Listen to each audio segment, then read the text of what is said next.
Joining me now is Washington Post economic columnist Heather Long. Good to see you again, Heather. So what are you hearing from economists about the probabilities of, say, a 2025 recession? Yeah, it's a great question.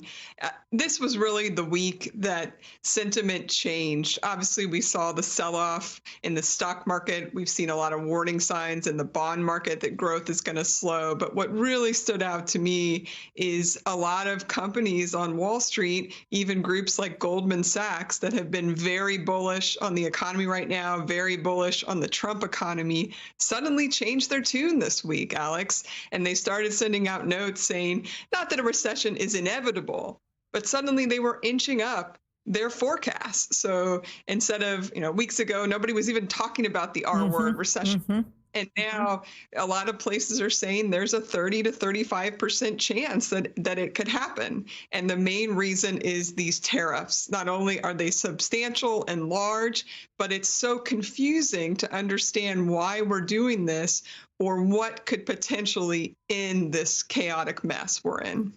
I'll tell you, I've seen a lot of headlines with that word in it. So this morning, we had Secretary Letnick, who also said the economy was in a transition period and then promised that grocery prices will start going down next month.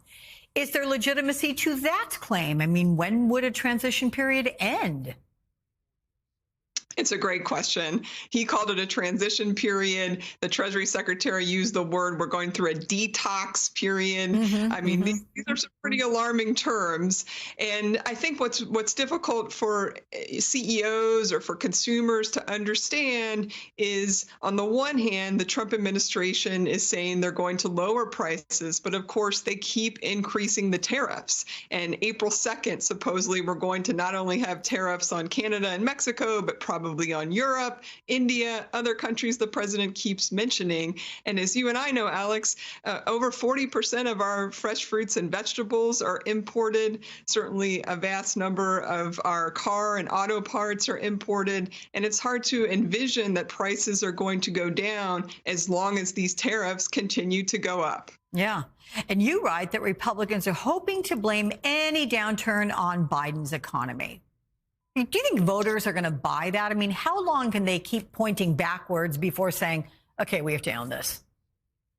I agree with you. I mean, good luck. You can just look at the polls already. It's deteriorating a good bit, particularly on President Trump's economic poll and favorability, which was always his strong suit. That has always been the one issue that he really owned and was much stronger than any Democrats on. And to see that slip in the last 2 or 3 weeks has been very pronounced. We just saw one of the biggest drops in consumer confidence in 4 years. And the main reason is partly the tariffs, also something called job anxiety. This Department of Government Efficiency obviously being very public in these cuts for the federal workforce, but it's not just federal workers. They're just slashing all of these grants.